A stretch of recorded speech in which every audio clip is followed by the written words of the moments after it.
Desde Paysandú se vino a Montevideo para estudiar veterinaria. En el año 1962 fue detenido por integrar el MLN. En los 13 años que estuvo preso se refugió en la lectura. Dicen que por ahí leyó 1.600 títulos, entre los que se enamoró del ingenioso hidalgo Don Quijote de la Mancha.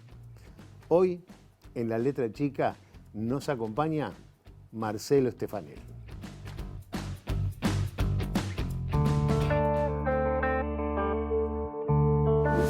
Yo estaba en un sector que estábamos de a uno por celda, o sea que solamente podía conversar media hora por día, siempre y cuando hubiera recreo, con 24 compañeros más. O terminabas viejo, decrépito y medio loco, si cumplías toda la pena,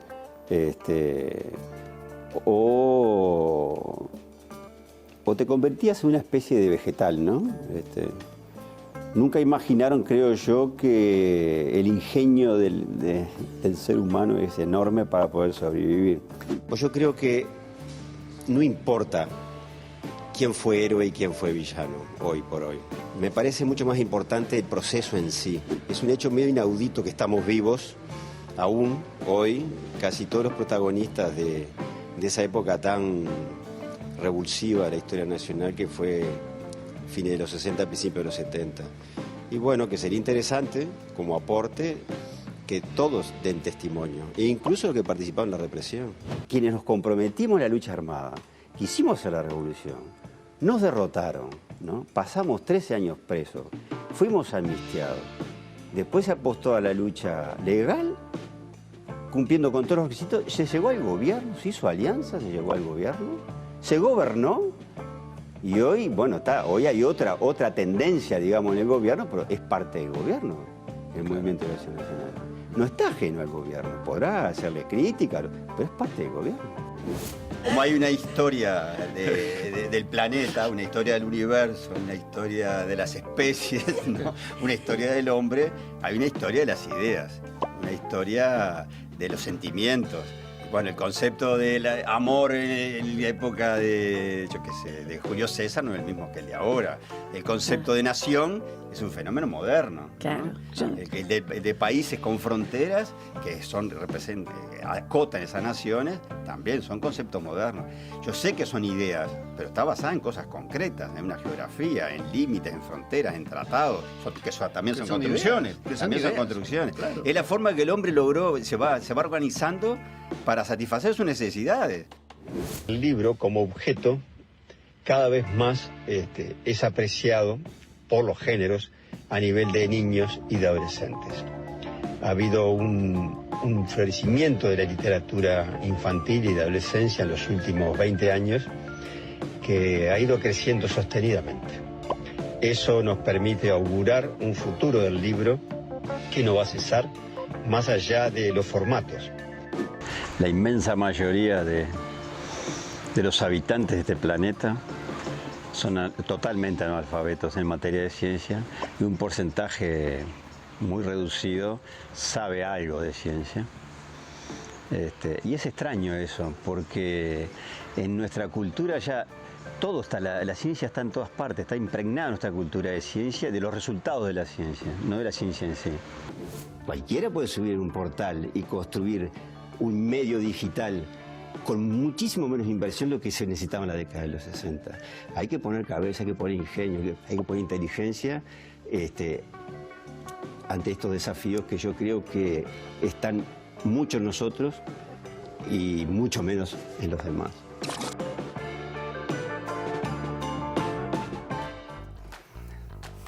Buenas noches, bienvenidos a esta nueva propuesta de La Letra Chica. Es un gusto recibir a Marcelo Stefanel. Lo mismo para mí, encantado ¿Todo bien? de estar acá, todo bien. Bueno, con Marcelo tenemos un dato curioso. No nos conocemos, Exactamente. pero somos amigos de Facebook. Sí, uno de los tantos. Uno de los amigos. tantos, ¿no? Sí. Entonces, a través de Facebook hemos hablado muchas veces o hemos intercambiado muchas veces. Sí, nos leemos mutuamente, Nos leemos hacemos mutuamente, comentarios. exactamente. Así que bueno, es una herramienta de vinculación, ¿verdad? Es una herramienta formidable. Venís de Paysandú. Venís no, sos de Paysandú. Soy sanducero. Sos sí. sanducero.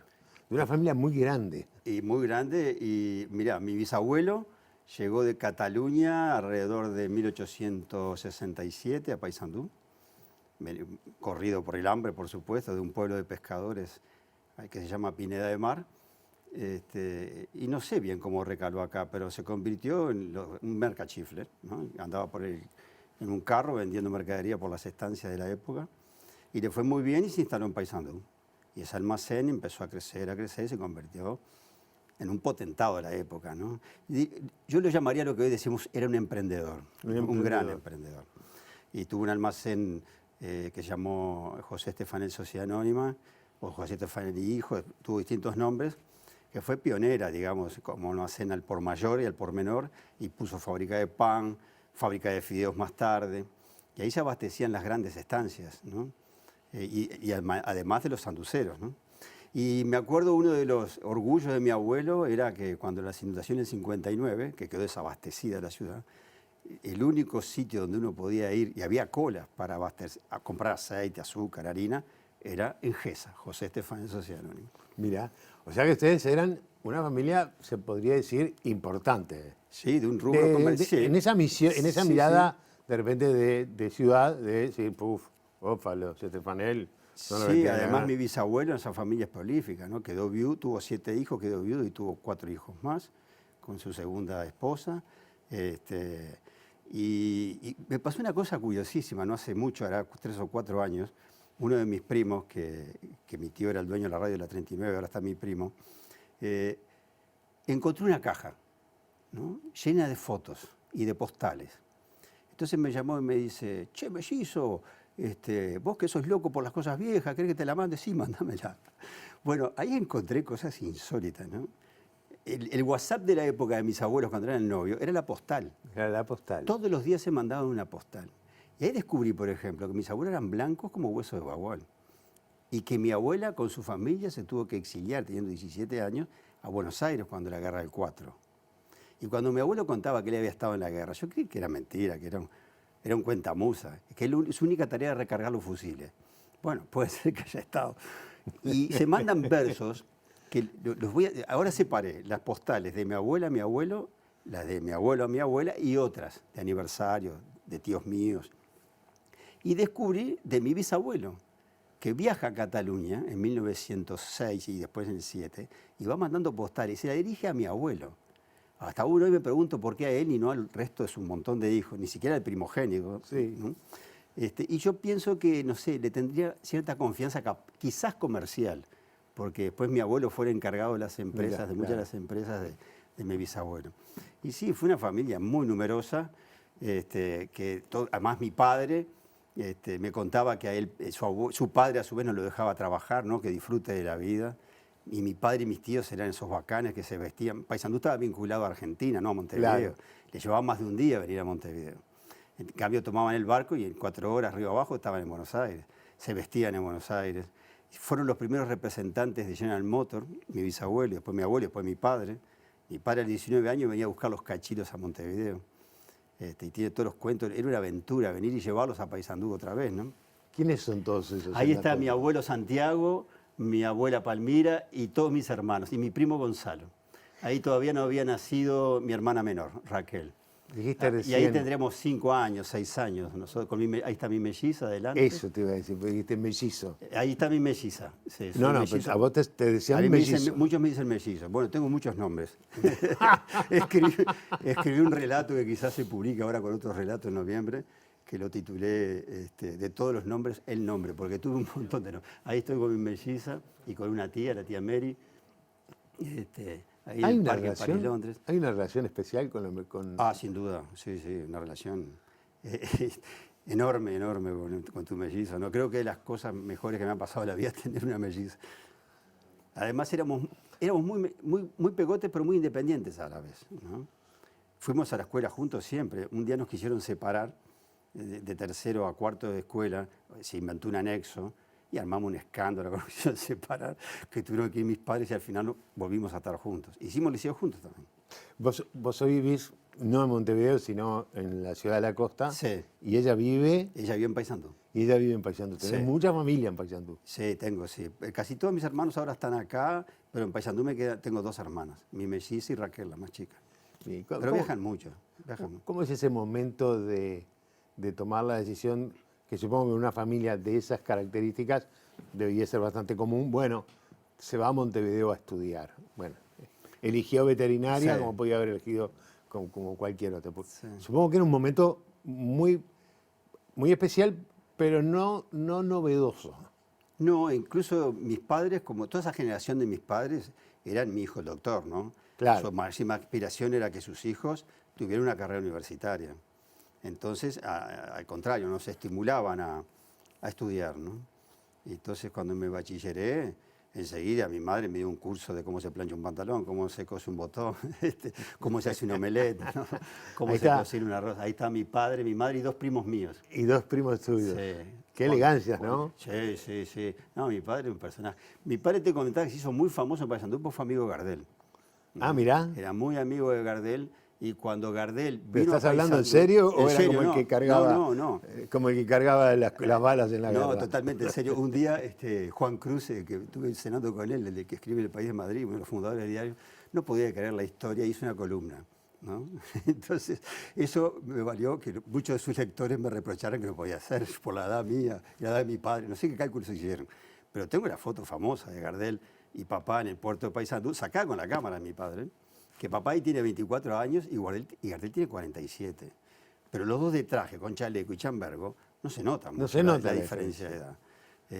Y bueno, entonces hizo cada aniversario de Gardel, allá lo llamaban a mi padre para que hiciera las anécdotas, ¿no? E incluso tengo una partitura de una canción criolla que Gardel se la dedica a papá, con puño y letra. Y se equivoca cuando va a escribir Santiaguito, papá, todo el mundo le decía Santiaguito, Estefan, ¿eh? Se equivoca, tacha y lo escribe de vuelta, ¿no? Y era un gran tanguero, le encantaba, y músico, muy buen músico. Lo que pasa es que no sé qué pasó con mi padre. Mi padre se casa a los 36 años, mi madre tenía 10 años menos, y ahí se dedica a la familia.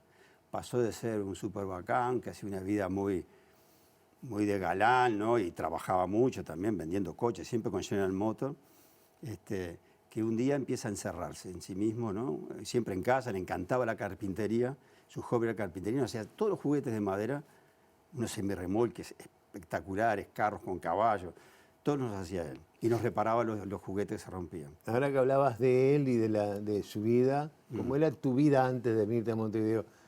Tu parte de juventud en un departamento como Paysandú. ¿Ya había allí ideas políticas? Sí, claro. Sí.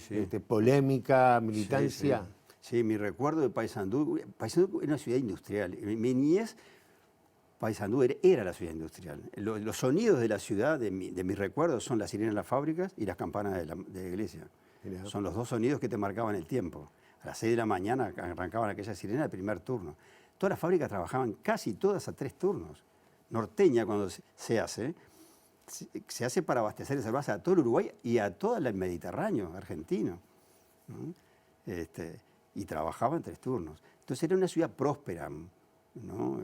Con mucho movimiento comparado con la otra ciudad del interior, ¿no? Y la mía fue una infancia muy feliz, siempre viviendo en casas grandes, muchos hermanos, primos, a su vez los amigos de mis hermanos, ¿no? Porque mis hermanos eran una escalera, ¿no? Daniel el mayor me llevaba 6 años a mí, después venía Mercedes, Ana, los mellizos y por último Raquel. Ahí están todos, Ahí ¿no? estamos todos excepto mi hermana que no había nacido, la más chica, está mi primo Gonzalo que era el colado. Siempre andaba con nosotros, era hijo único, entonces se pasaba con nosotros. Tenía la felicidad de tener Sí. todos esos primos. Ese era un casarón precioso, todavía está en Paysandú. Y mi recuerdo es ese, siempre un recuerdo muy feliz. Y ahí empezás a tener vinculaciones políticas. Lo que pasa es que papá era votante del Partido Socialista, hincha de Frugoni a muerte, ¿no? Mirá. Y supongo yo, mirando para atrás, que cuando empieza el conflicto interno dentro del Partido Socialista, con Sendik a la cabeza, que era secretario general de la Juventud, y Sendik llega a Paysandú. Yo recuerdo a Sendik de niño. Mirá. Y llega a Paysandú y bueno, se dedica a defender a todos los pobres, a las empleadas domésticas, a organizar los sindicatos cerveceros, los azucareros, y después se va a Bella Unión, ¿no? Bueno, ahí está su familia, ahí nacen sus hijos, sus primeros hijos, ¿no? Y me acuerdo que a veces iba a casa Y si no lo veía cuando a él le firma, como no era abogado, sus escritos los firmaban distintos abogados sanduceros, ¿no? Falletti, Martínez Saedo y la doctora de Freita. Y yo era muy amigo de uno de los sobrinos de la doctora de Freita. Vivíamos jugando a la pelota en la calle, en la calle Sarandí, Septembrino Pereda. Y él venía y tocaba timbre, siempre llevando sus folios, ¿no? Para que se lo firmara. Y el comentario que recuerdo de niño, siempre de las tías viejas, era, este señor nunca se queja del calor, porque es muy común en Paysandú. Nunca hablaba del tiempo, Raúl, ¿no? Ese es un recuerdo que tengo de Raúl. Y bueno, y mis tíos todos eran muy, digamos, politizados para la época, ¿no? Y recuerdo de sentir así de segunda, cuando se construye el muro de Berlín, la furia que tenían todos, ¿no? Es decir, siempre la política estaba atrás. No digamos que era de todos los días, ¿no? Estaba la música también. Pero la política estaba presente. Estaba. Hasta el punto que cuando yo me bachillero y vengo a Montevideo a estudiar, mi padre me dice, vas a militar, ¿no? Sí, claro. Pero se refería al gremio, a FEU, ¿no? Sí, lo primero que hago me era como al gremio estudiantil. Pero no era un ¿vas a militar? No era un vas a militar, ¿no? Era casi una orden. Más bien neutro, como una pregunta curiosa. Curiosa. Sí, él tenía terror, ya había aparecido el fenómeno del MLN y tenía su sospecha que yo podía arrancar para ahí. Y trató de evitarlo y no pudo. No pudo evitarlo. No. ¿Y cómo te vinculás al MLN en ese primer momento aquí en Montevideo como estudiante? Mira, primero fue en Paysandú a raíz de los conflictos, los estudiantes muertos en Montevideo en el 68 y conocidos yo tenía en FEU en Montevideo, me mandaban por onda todos los volantes y todos los folletines y todo el material, digamos, de denuncia y de análisis de la realidad. Y ahí conozco a un viejo amigo de Paysandú, Armando Blanco. El Pai Blanco. ¿Eh? El Pai. Armando Blanco Catrás, su padre vivió en Paysandú muchos años, era químico de ANCAP. Sí, claro. Seguro. Y él nació ahí, pero después cuando él lo trasladan a Montevideo, toda la familia se viene para Montevideo. Y un día que ellos pasan para Bella Unión, todo un grupo del FER, ¿no? Del IABA, tuvimos una reunión, bueno, ahí, no te digo que ahí fue un enchufe, pero cuando vine a Montevideo yo era muy amigo de William Huaylo, ¿no? Este compañero que después matan con Salmar y el Toba y con su compañera Rosario. Entonces siempre ahí tuve un vínculo, ¿no? Y Willy cae muy temprano, en el año 69, ¿no? Lo que te dije, perdóname, de Blanco fue porque él tiene una época en Montevideo en que jugaba al básquetbol. Ah, claro. Jugaba en Sporting. Claro, sí, él vivía ahí cerquita de Sporting. Y nosotros le decíamos el Pai, porque mirá. era de Paysandú. Seguro. Para nosotros era el Pai, Sí, por eso sí. se me salió decir que bueno, que también lo matan muy joven, ¿no? Claro, el 14 de abril muere, sí. O sea que es un momento muy complicado y en ese momento ya te detienen, en el año 72. Sí, claro. Mirá, ¿Cómo te detienen? A mí ¿Cómo yo te caigo, encuentran? ¿Cómo caes? Sí, yo caigo en agosto del 72, me identifican y me siguen, me hacen un seguimiento fino y me atrapan ahí atrás, cerquita de Pérez Rosell. Ahí me hacen una emboscada. Eso fue el 12 de agosto, que siempre es una fecha muy paradójica para mí, porque el 12 de agosto era nuestra agrupación en Facultad Veterinaria. Cuando la fundamos en el 69 le pusimos esa fecha porque es el día que lo hieren a liberarse. Liberarse es herido en la puerta de facultad, a pocos metros, el 12 de agosto y fallece el 14. Y a vos yo me quedé pensando, porque vos escribiste una historia de ese intento de fuga por atrás del hospital. Exacto, dice, últimamente la pandemia me ha pegado fuerte en el sentido que me hace acordar algunas cosas a la cárcel. Por supuesto, no es una cárcel, pero el hecho que ya tengas límites, como que me disparó los reflejos del preso, ¿no? Y uno de los reflejos es refugiarme en la lectura y la escritura. Mirá. En este caso fue la escritura, ¿no? Entonces empecé a escribir y casi siempre rescatando primero, ahora en noviembre sale un libro que es el conjunto de 21 relatos que hice durante la pandemia, pero referido a esas infancias que tú me preguntaste hace un rato, ¿no? Cuando uno vive momentos muy duros, la capucha y el plantón, como no te dejan dormir, te genera alucinaciones. Entonces, eso lo descubrí ahí in situ, ¿no? Entonces me daba cuenta que alucinaba porque veía a mis padres o a mis hermanos, los quería abrazar y me daba contra una pared, ¿no? O de repente, por ejemplo, yo sentía que alguien gritaba, mátenme, mátenme, Y yo paraba la oreja para ver quién era, qué compañero estaba pidiendo eso, y me sacan del tacho, todo mojado, y me dicen, bueno, ¿quieres matarte? Y me dan un revólver, o sea que era yo, totalmente desdoblado. Totalmente. Entonces,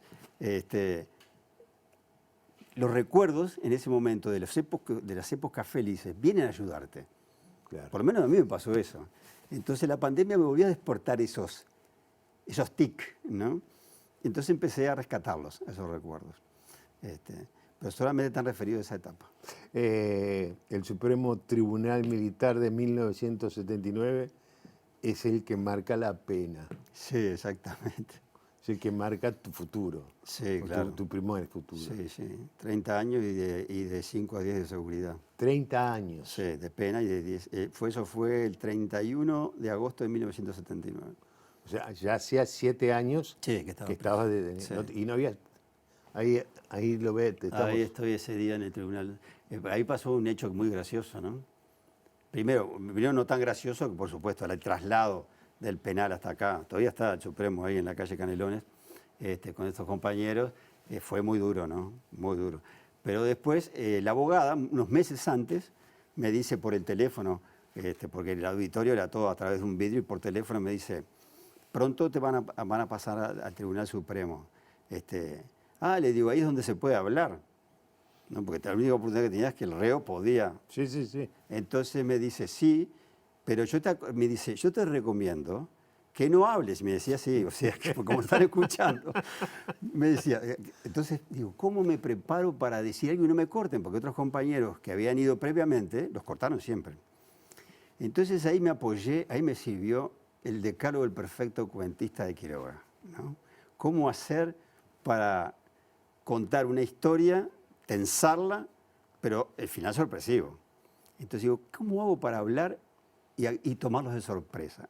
Por suerte tuve como 60 días para prepararme y me preparé y no le decía a nadie además que iba a hablar, ningún compañero mío, estaba tan desconfiado. Solamente me acuerdo que la noche anterior nos bajaron a ver una película al cine y me senté al lado del Bicho Bonomi y le digo, Bicho, mañana voy al Supremo. Ah, está bien, dicho, como el Bicho, así todo parco, ¿no? Digo, voy a hablar porque no sabía qué consecuencias podía tener. Entonces quería advertirle por lo menos a uno. Entonces le advertí y digo, voy a hablar. ¿Y qué vas a decir? Eso no te lo Eso voy a no te lo voy a decir. Bueno, y se dio todo, las casualidades son increíbles, ¿no? Porque los compañeros que están ahí adelante, empezó Silva Ledesma, cuando terminó toda la parafernalia que ella dice, usted, fulano, va a hablar. No, todos dijeron que no y quedé último.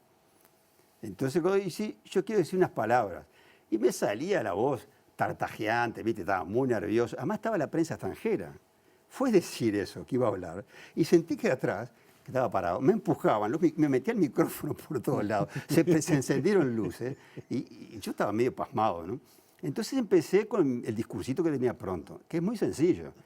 Empecé a describir todo lo que en la vida te es dado y vos no elegís, pero si tuviera que elegir, lo elegiría. Entonces comencé, la vida me fue dada, no la elegí, pues si pudiera elegir, elegía. Y ahí de lo general lo particular.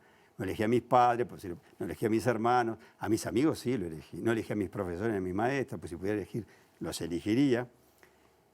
Y llego a Montevideo a estudiar, elegí mi carrera de veterinario, llego a estudiar, empiezo a trabajar como encuestador de Gallup, entonces eso me lleva a conocer la ciudad, a conocer los contrastes, que hay infelices y privilegiados, muchos infelices y pocos privilegiados. Entonces eso me hizo elegir una opción política y por eso estoy acá. Y mientras haya infelices y privilegiados, yo voy a seguir así. ¡Pah! Aquello fue.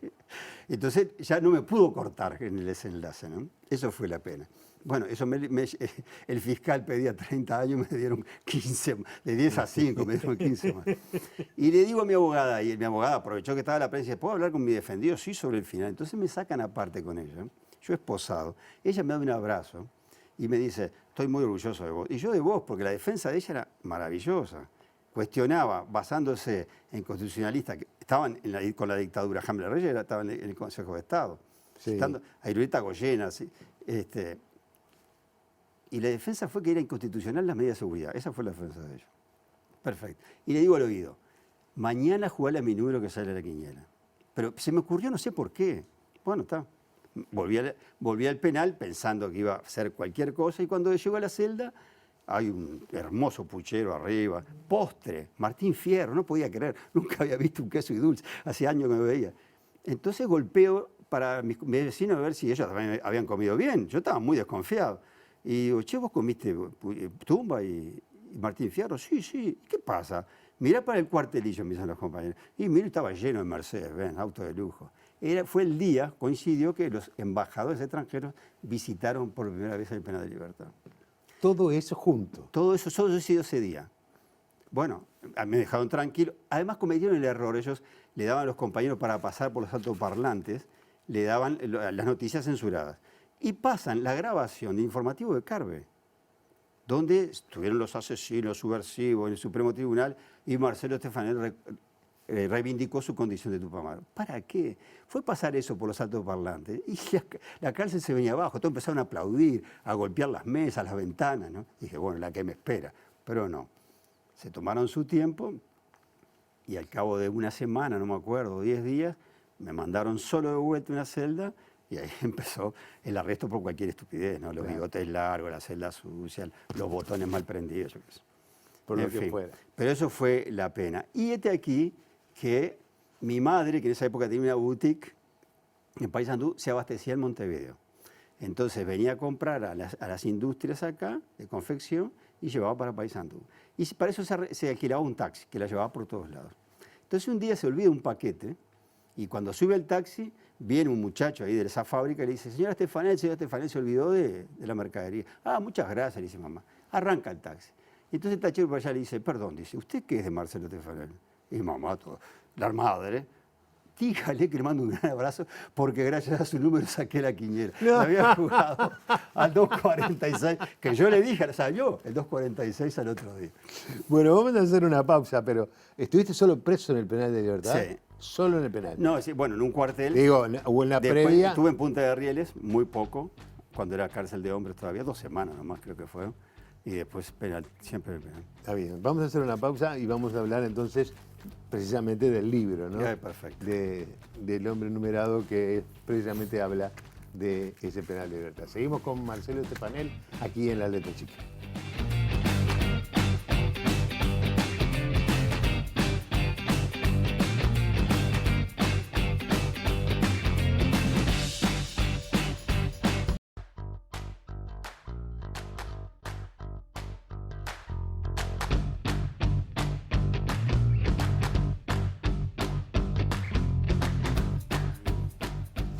Seguimos conversando con Marcelo Stefanel aquí en La Letra Chica.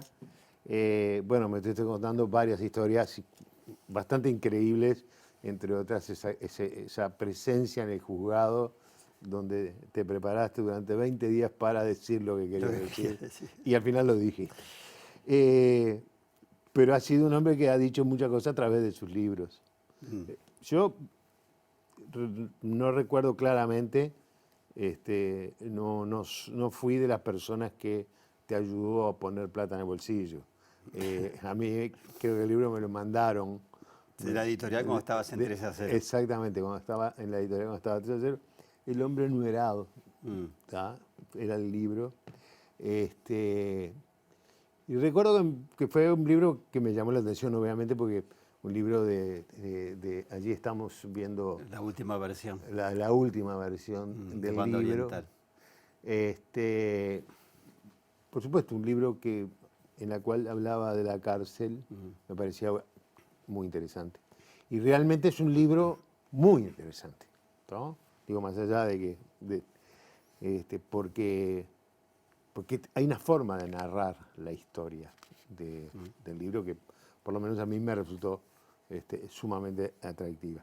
Pero mientras hablamos del libro, ¿es verdad eso de que durante esos 13 años le diste miles de libros o más de 1000 libros? Sí, es verdad. Incluso me tiro un poco a menos quizás con 1600, porque nadie me va a creer que haya leído más de eso. Hice un cálculo, ¿no? Multipliqué la cantidad de semanas que tuve preso por la cantidad de libros que podíamos tener por semana, que eran 4. Podíamos pedir 2 libros los martes y 2 libros los viernes. Pero tenía que devolverlo de los martes. Sí, porque no se podía tener más de 4 libros en la celda, ese era el límite. E incluso muchas veces tuve durante años, por ejemplo, la Biblia latinoamericana o las obras completas de Cervantes. Entonces ya son 2 libros. Entonces podía pedir 2 por semana. A veces hacían trampitas, por supuesto, ¿no? O me pasaba libros de celda a celda al tiempo que llegaban los otros. Pero si yo pongo 4 libros por 52 y por 13, me da mucho más que 1600. Me tiré menos porque a veces tenés obras completas que las lees mucho rato, pero me dediqué a leer. Yo cuento en El Hombre Numerado que cuando llego al penal, entre toda esa pasada de peluquero, baño, mameluco, al final te sientan frente a un escribiente que toma todos tus datos. Y atrás de él estaba toda la plana mayor del penal, ¿no? Desde el coronel Martínez hasta el mayor, me acuerdo que era Echevar, no me acuerdo el nombre. Y me dijo el coronel, ¿usted le gusta leer? Sí, sí, me encanta leer.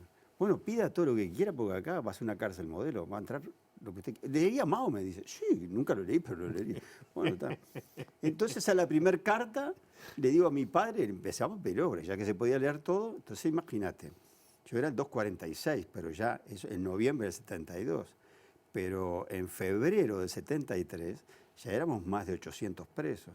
A 2 libros por preso que se podían entrar y por paquete, el día del golpe de Estado, cuando ya el Uruguay empezó a sufrir una dictadura, nosotros hubo que organizar la biblioteca central, porque ya había miles de libros.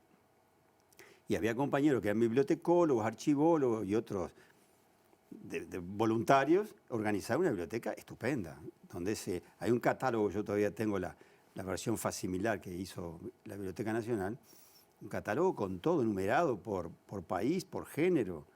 Entonces nos daban una tarjetita con renglones y ahí uno ponía los libros que quería. Yo la llenaba porque si no, ellos ¿qué hacían? Si no estaba el primero, estaba en el segundo y si no, el 25º, pero claro, algunos te lo iban a dar. Y entonces, y yo le decía a los compañeros, ellos me criticaban porque yo no hacía gimnasia, no hacía manualidades, yo decía, el día que cierren la biblioteca. Ahora esto no va a durar, yo estaba convencido que ese paraíso de libros no iba a durar. O sea, perdón, pero los libros los traían los familiares. Los familiares, claro. Exactamente. Ellos pasaban por censura, ponían el famoso sello de censura O sea, que en el la libro primera de Mao al página final no y lo... en la 30, en todos los libros, que nosotros después llegamos a falsificarlo al sello para poder tener libros prohibidos, ¿no? Cuando empezaron a darle a todo el libro marxista, cayeron miles de libros, ¿no? Entonces ya empezamos los compañeros encuadernaban, por ejemplo, un libro de economía de Schumpeter, el Capital como si fuera un libro de Schumpeter, y era de Marx lo que había dentro. Entonces las primeras páginas parecían que era Schumpeter. Y le ponían el sellito de censurado igualito al que ponían ellos, ¿no? El asunto fue que la biblioteca se duró hasta el 77. En el 77 la cerraron. Se dio lo que yo pensé siempre que se iba a dar. Y tuvo 2 años cerrada y quemaron miles de libros. Entonces yo siempre digo en broma que así como Don Quijote tuvo a sus amigos, el cura y el barbero, le censuran la biblioteca y llega un momento, le queman libros, llega un momento que la tapean, ¿no? Desaparece la puerta. Entonces, nosotros también tuvimos, en vez de un cura y un barbero, un capitán y un teniente que se dedicaron a eliminar todos los libros que consideraban peligrosos, ¿no? ¿Por qué Don Quijote? No, Don Quijote no lo quemaron, ¿eh? No, ¿por qué Don Quijote? ¿Por qué yo me entusiasmé con Don Quijote? Sí. Bueno, esos son esa especie de, así como existe el amor a primera vista. Yo me enamoré del Quijote, lo pedí a biblioteca en el año 75, nunca me voy a olvidar. Lo pedí sobre todo porque me aburrió cuando era estudiante, me aburrió muchísimo. Pero mi tío Carlitos, un profesor de literatura excepcional que hubo en Paysandú y un poeta extraordinario, era muy hincha de Quijote. Y siempre traía a la conversación cotidiana entre amigos, estaban mis tíos, nosotros unos niños en la playa, siempre traía una anécdota de Sancho, por ejemplo, y Sancho y Don Quijote. Entonces voy a ver qué tal es esto. Lo pido, y yo soy de los que empieza el libro por adelante, nunca lo miro por el medio, no. No, nada. Eso por adelante y lo termino en la última página. Empiezo y empieza, desocupado lector, dice, ¿no? Y nadie más desocupado que un preso, más ahí solo, ¿no? Entonces, y después en el segundo párrafo confiesa que él concibió a ese personaje flaco, etcétera, etcétera, estando preso, ¿no? Entonces, ¿cómo? Cervantes estuvo en Cana y concibió a ese personaje. Entonces era como una alianza secreta entre presos, ¿no? Y ahí le entré. Enseguida, a los 4 o 5 líneas después que confiesa que lo concibió en una cárcel, le dice al lector que uno es libre de... Invita a criticar el libro. Usa tu libre albedrío, ¿no? Un tipo en 1605 me está invitando a un preso en 1975 a que sea libre de expresar lo que piensa de esa obra. No, ahí ya entré como por un tubo. Y después, enseguida, vienen todos en la época estaba de moda, cuando vos editabas una novela, que tus amigos intelectuales, dramaturgos, hicieran un soneto, ¿no? Unos versos halagándote, ¿no? Él no tenía a nadie, entonces los inventa los versos, ¿no? Inventa versos, y además inventa versos de personajes, ¿no? Amadís de Gaula, el caballero más famoso de la novela de caballería, le hace un verso. La mujer, la dama, le hace una Dulcinea. Hasta Babieca, el caballo del Cid Campeador, le hace un verso a Rocinante. Era todo broma, todo broma. Digo, ¿cómo me lo quisieron enseñar siempre tan serio a este libro? Y ya es una broma de principio al fin. En el prólogo mismo él dice que no sabe cómo hacerlo. Y ahí le entré. Y ahí le entra. Y ahí le entré y no lo pude soltar más. Lo leí 3 veces estando preso, no, casi 4. Y me volví fanático, que llegó un momento que dije, no, me voy a cuidar un poco porque los compañeros van a pensar que estoy medio chiflado yo también. Cuando empezaron a llegar los compañeros del Partido Comunista, que yo ni los veía porque estaba mirando la celda hacia el campo, decía, che, ¿qué puedo leer? El Quijote, le decía yo. Y empecé a leerle la 3ª vez con un compañero que estaba arriba, que era, Mancha, ¿estás ahí? Sí, estoy acá. Era todo a través de Mancha, no sé ni quién era, pero nos leímos el Quijote juntos de vuelta y capítulo a capítulo comentábamos. Qué maravilla Sí, eso, ¿no? sí. Pero después escribís sobre. Escribo, sí, porque yo quedé... Una de las cosas, cuando me di cuenta que era una gigantesca broma el Quijote, y que era muy culto Cervantes, ¿no? Porque dentro del Quijote hay obras, hay otras obras, hay una novela, ¿no? Hay crítica a las modas de la época, en poesía, en dramaturgia, hay de todo ahí adentro, ¿no? Entonces, por eso la universalidad, y tal esos 2 personajes entrañables, que son Sancho y Don Quijote, ¿no? Que somos nosotros, todos tenemos un Sancho y un Quijote claro. adentro, ¿no? Uno con los pies en la tierra y un idealista, ¿no? Un soñador y otro que dice, ¿y cómo hacemos para llegar al fin de mes? Y entonces ahí me di cuenta de que él no toma la caballería para, en base a reflotar un oficio que estaba olvidado y para hacer el bien, ¿no? El objeto de ser caballero de él es ser personaje literario. Claro. A tal punto que en la primera salida, Don Quijote se imagina cómo va a escribir el escritor que le toque en suerte su primera salida. Y él mismo se autoescribe, va pensando, ¿no? Dichosa edad, dichosos siglos, aquellos que verán la luz de las hazañas mías, ¿no? Entonces, y por allá dice, no te olvides de mi caballo Rocinante, mi buen caballo Rocinante, le pide al escribidor que le toque en suerte. Y en la segunda parte, que sale 10 años después, Don Quijote se entera que ya es libro en la primera. Viene Sancho y dice, mi señor, ya andan nuestras aventuras hecha libro. Y él queda todo halagado. ¿Y quién te dijo eso? El bachiller Sansón Carrasco. Lo manda a buscar para que el bachiller le cuente de primera mano cómo es eso. Entonces queda tan halagado que dice que no hay mayor honor para un hombre ser estampa el libro. ¿Qué quiere decir? Él quiso ser eso, ¿no? Entonces mi primer libro es reivindicar, por eso lo titulé, Don Quijote a la cancha. ¿Qué quiere decir? Vuelve a jugar. ¿Viste cómo dicen los relatores de fútbol? ¿No? Sí, sí, Vos sí. los conocés bien. Don Quijote a la cancha. Y pongo historia de un caballero que quiso ser personaje literario. ¿Pero eso lo escribís en la cárcel? No, lo escribo afuera. Porque vos en la cárcel también escribís. Escribí muchísimo, muchos cuentos, e incluso creo recordar que una buena novela, que la perdí, porque un día vinieron y me requisaron todo lo que estaba escrito por mí, en el año 82. Vinieron a mi celda, eso sucedió a otros compañeros, ¿no? Algunos zafaron, otros no. Y todo lo que estaba de puño y letra mío marchó, nunca más lo pude recuperar. Y ahí la gran pena que me dio, pues tenía cuentos, unos cuantos, pero la gran pena que me dio fue una novela que había escrito porque mi padre fallece en el 81, entonces creo que la mejor forma que encontré de hacer mi duelo fue hablar de él. Claro. Entonces escribí una novela que la titulé Los patos, por aquel problema con trampa, que dice, 2 padres y 2 hijos fueron a cazar, cazó un pato cada uno, ¿cuántos patos cazaron? Y son 3, no son 4 patos, porque es abuelo, hijo y nieto. Entonces empecé a hacer una historia de mi abuelo, mi padre y mía. Todo mezclado, ¿no? Al estilo, estaba muy enamorado de la técnica de Vargas Llosa, todo mezclado, los diálogos, ¿no? Creo que me estaba quedando estupenda, pero la perdí. Mirá. La perdí.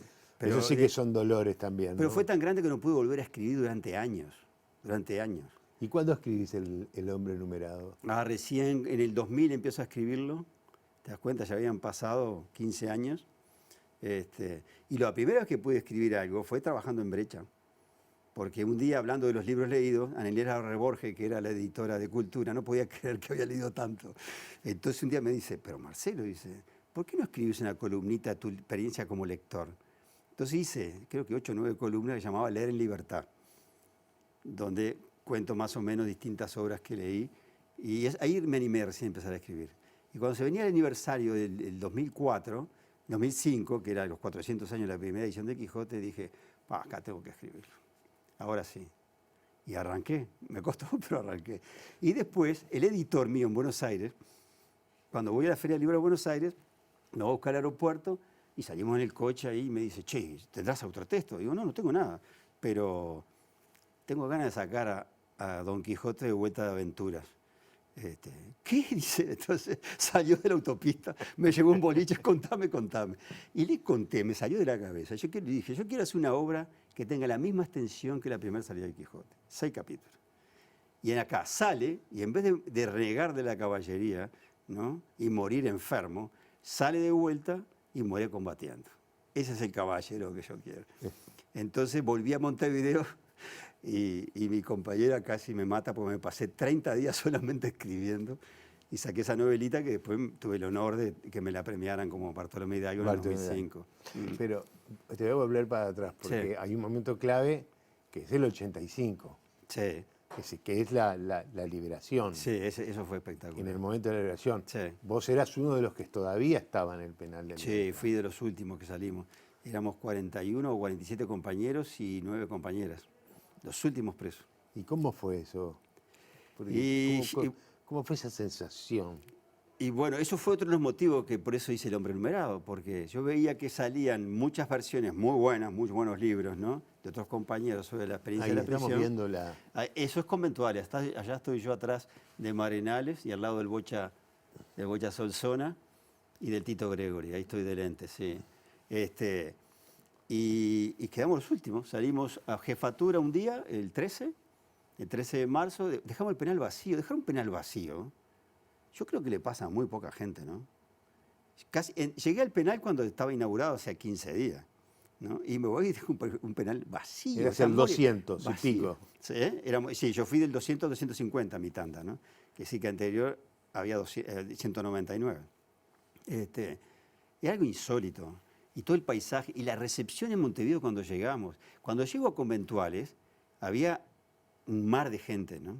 Y yo tenía miedo a la multitud, ¿no? Más cuando veníamos en aquellas roperos, ¿te acuerdas de la Republicana? Sí. La gente se subió y me dio un miedo. Pedía por favor que cerraran los portones. Ahí perdí los lentes, después los recuperé. Porque todos te querían tocar y abrazar.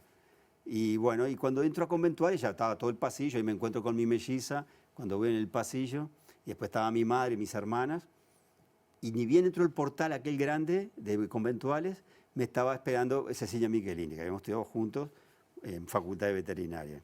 Y me acuerdo que la abrazo y le digo, flaca, andá y anotame en facultad que voy a seguir la carrera. Vos estás loco, me decía, andá. Y no perdías el tiempo. Sí, yo estaba convencido de decir, ahí estoy con mi melliza. Ahí está con tu melliza. Antes de entrar a Conventuales. Y bueno, fue una fiesta. Cenamos en la casa de mi hermano, el otro día con mi cuñado, con su Brasil, íbamos todos a Paysandú. En Paysandú, arriba del viaducto, ahí del trébol, me estaba esperando un mundo de gente con sus banderas, ¿no? Después, todo 18 de julio, y mi madre, después que falleció papá, mis hermanos lo llevaron a un apartamento en planta baja, que era un pasillo largo y al fondo, precioso apartamento. Y cuando llego y bajo, ese pasillo estaba lleno de gente, y todos te querían abrazar. Y enseguida distingo que hay de todos los colores políticos habido por haber, ¿no? Entonces yo había salido ya dispuesto a hablar con todo el mundo, pero eso me lo confirmó. Esos primeros metros me lo confirmó. Había todo, herreristas, pachequistas, wilsonistas, vallistas, y del frente de todas las tendencias, ¿no? Y bueno, fue fabuloso. Y después me vino a estudiar en Montevideo. Pero fue un mes de fiesta, paisano, un mes de fiesta. Todos mis amigos de la adolescencia, de la infancia. Me vine a estudiar y después el primer trabajo que conseguí, me llama una amiga del alma, que hicimos la escuela juntos, que me dicen, estás en Paysandú, si no te muevas ahí que voy para ahí, con Carlito, su esposo, llega, se llama María Laura Bulante. personaje divino. Había estudiado en Italia diseño gráfico. Y entonces le habían encargado el diseño de lo que iba a ser Marcha después. Y yo digo, pero María, yo no sé nada de diseño. Ah, pero yo vi tus pinturas y tu dibujo, yo te enseño todo lo que yo aprendí en Italia, te doy los libros, la práctica, arreglate la voz. Y bueno, entonces empecé con ella y el Mingo Ferreira a hacer el diseño de Brecha, a aprender diseño gráfico. Para, no te metas en eso. Eso fue el porque 85. De eso vamos a hablar después. Pero es verdad, como cuenta el libro, que hubo unos que estaban jugando al truco y casi verdad. quedan sin salir. Es verdad. Casi se quedan en el penal. Es verdad. Porque ¿qué pasó? Los últimos días que recién nos abrieron la celda, nosotros para Recién acostumbrarnos... les salieron la celda, quiere decir que les dejaron la celda, Sí, los sí, dejaron a media libres, tranca, sí. dentro del penal. Dentro del sector ese, Sí. solamente de un piso y de un sector, ¿no? Íbamos a una celda a jugar a las cartas para acostumbrarnos a estar más de 4, ¿no? O 4. Pero yo fui a joven chico y salí porque me estallaba la cabeza ya. No estaba acostumbrado. Mira, te cuento una, cuando el recreo pasó de 30 minutos a 45, estamos tan acostumbrados a decir todo lo que tenemos que decir en 30 minutos, que cuando pasaron nos quedamos mirando las caras y ahora qué ¿Y decimos. ahora qué decimos? Y cuando pasó una hora fue peor todavía. Entonces salíamos a correr por la cancha. Y esto también, queríamos adaptarnos. Bueno, el truco fue un éxito, que todo el mundo quería jugar al truco. Pero hay un solo mazo de cartas. Y cuando llega la liberación definitiva, bajamos todo y nos contamos entre nosotros, aparte que se cuentan ellos. Y decía, pero falta Farucho, falta el Biorse, falta Carlito, falta Conrado. ¿Dónde están? Entonces empezamos a gritar, que fue justo mi primera celda, al piso 2, ¿no? La 1 derecha, ¡vos, Falucho, Falucho! Y allá aparece, nunca me voy a olvidar Falucho, estaba por orejear una flor, ¿viste? Con las cartitas en la mano. ¡Nos vamos! ¡Oh! Dice, y bajaron los 4 que Me faltaban. perdí la flor, dijo. Se fue. Indignado tuvo que cortar la partida. Después de ese periodo, no militaste más políticamente. Milité bastante hasta... Mi sueño era unificar el movimiento. Participar de la unificación del movimiento, que estábamos hechos en 1000 pedazos. Juntarse con la gente que venía del exilio, de todas las cárceles, y hacer una convención de la legalidad, ¿no? Y la hicimos en el Club Truville, en diciembre del 85. Que aquello fue entre convención política y reunión social, porque era una de encuentros, de abrazos. Me imagino. ¿No? Fue impresionante. Milité mucho ahí y el 86, pero yo me daba cuenta, a su vez, que necesitaba trabajar. No quería depender de nadie, ¿no? De nadie. Ni de mi familia, ni de una organización política, nada. Yo quería ganarme mi sustento, ¿no? Y a su vez, los sueldos, cuando entré a trabajar, eran muy bajos, ¿no? Yo tuve la fortuna de que para aprender la práctica de diagrama, me fui a trabajar a las bases con Héctor Luna y Pasculi. Sí. Y ellos me dieron la oportunidad de aprender a armar páginas, se armaba todo en frío en esa época. Y los dos pibes, Osuna y Civil, que trabajaban ahí, me enseñaron, ¿no? Y a los 2 meses Pasculi me empezó a pagar un sueldo porque ya rendía mucho. Y ahí conocí gente formidable, ¿no? Ahí, yo qué sé, Guillermo Reimann, el Flavio Invernizzi, ¿no? El Roger mismo que Rodríguez. acaba de publicar un libro sobre la planchada, sobre el cine. Seguro, es en el penal. En el penal. Ahí- ¿Me dejas sí, hacer una sí. pausa? Sí, sí, cómo no. Y enseguida seguimos conversando con Marcelo Estefanel, que está recontra entretenido.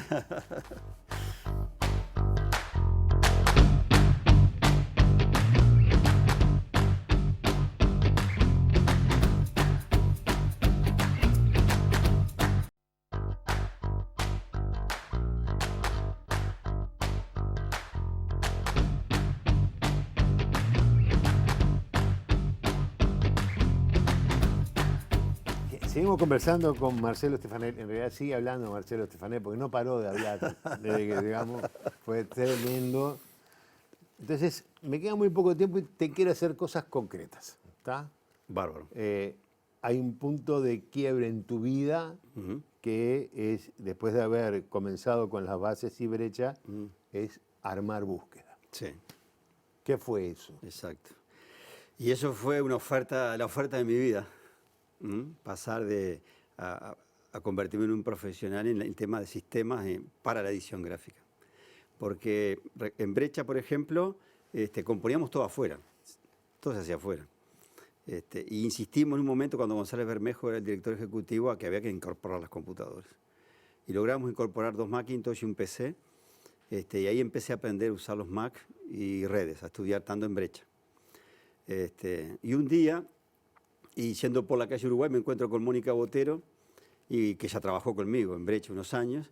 Y bueno, viste, una sinopsis de su vida, y cómo andás tanto tiempo, bien, y contento, le digo, ahora vamos a informatizar Brecha.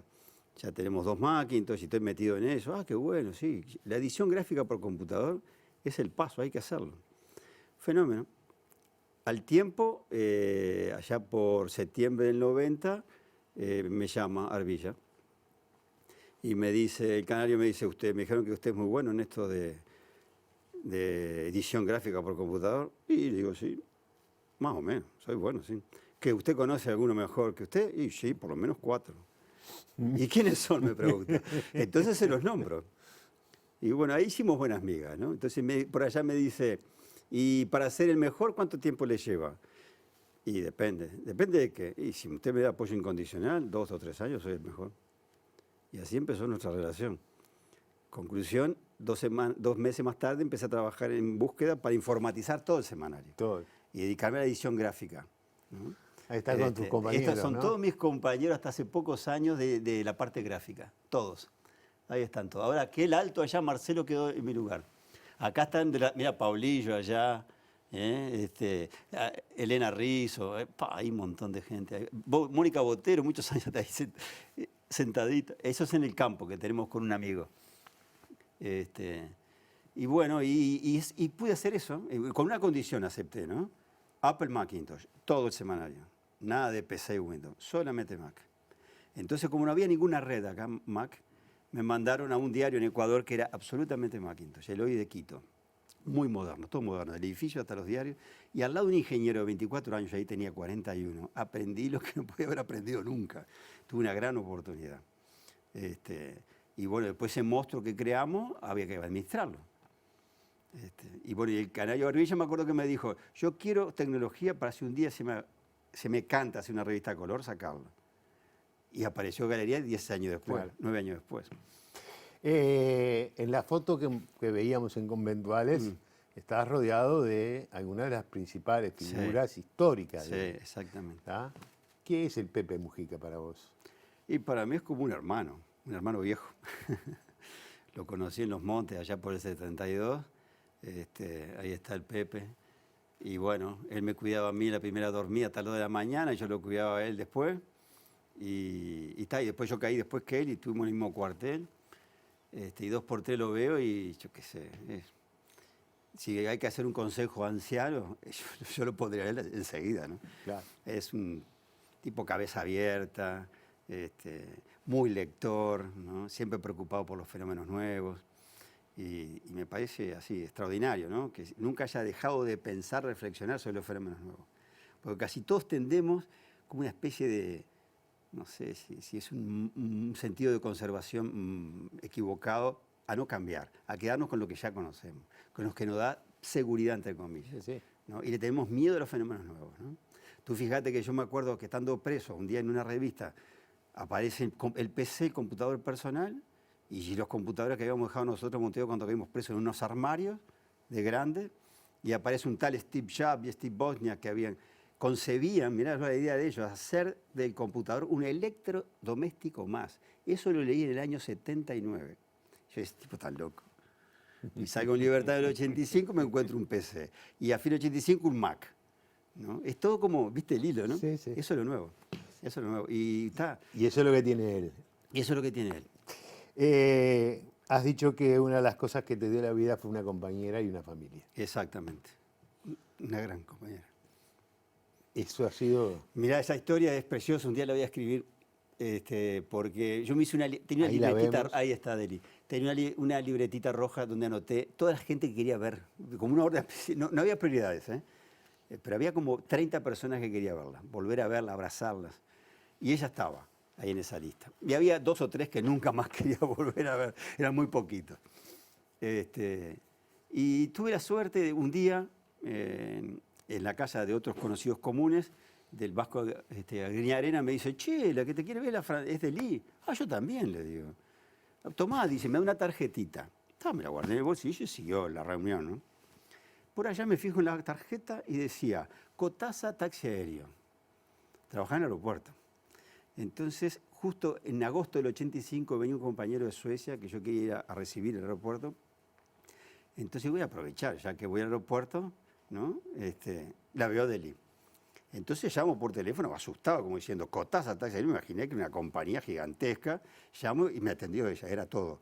Era la telefonista, la que llevaba a los pasajeros hasta el avión, no la que hacía el plan de vuelo, todo era ella, única. Entonces la vi unas horas antes que llegara el vuelo de mi amigo, de mi compañero, y quedamos enganchados ya. Desde entonces, bueno, después salimos, esa misma noche ya salimos, y al mes y poco estamos viviendo juntos. Me invitó a vivir con ella, yo encantado. Y ahí heredé, yo mis hijos acoplados le llamo yo, ¿no? A Javier y Diego. Y hasta un nieto. Y ahora tengo un nieto que es algo extraordinario, ¿no? Extraordinario. No te quiero entretener más porque has hablado de todos, pero una última cosa para irnos. ¿Qué es Ayuí? Ayuí, punto de encuentro. Mira, Ayuí es una idea que se nos ocurrió con una cantidad de viejos compañeros y compañeras.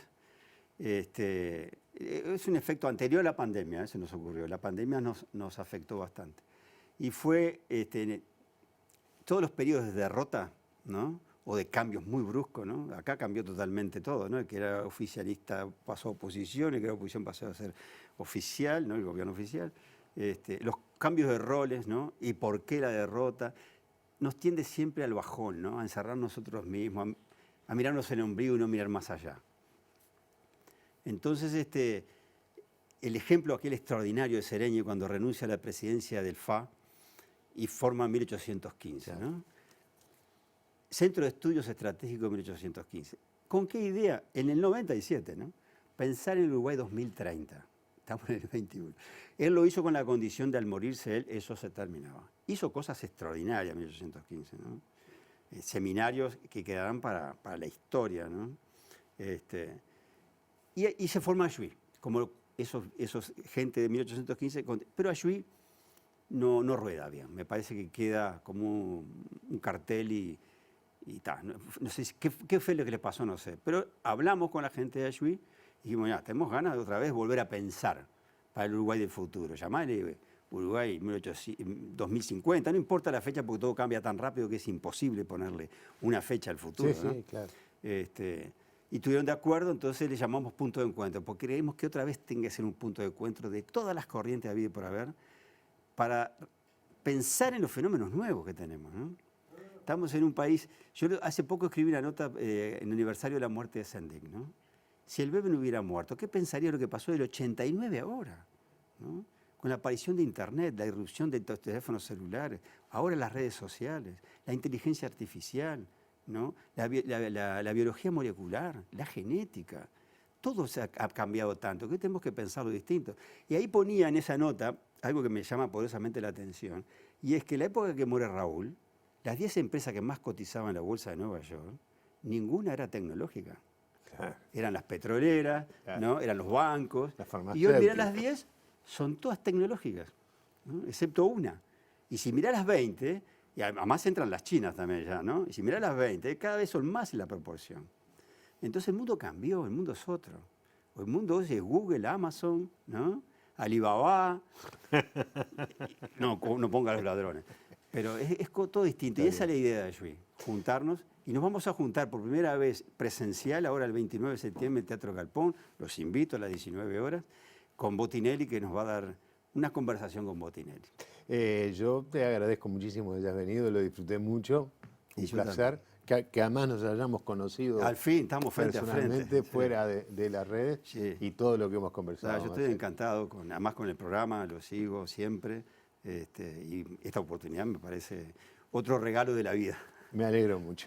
Nosotros nos vamos, tuvimos esta conversación hermosa con Marcelo Estefanel y el próximo viernes volvemos con la entrevista de la Alta Chica. Muchas gracias.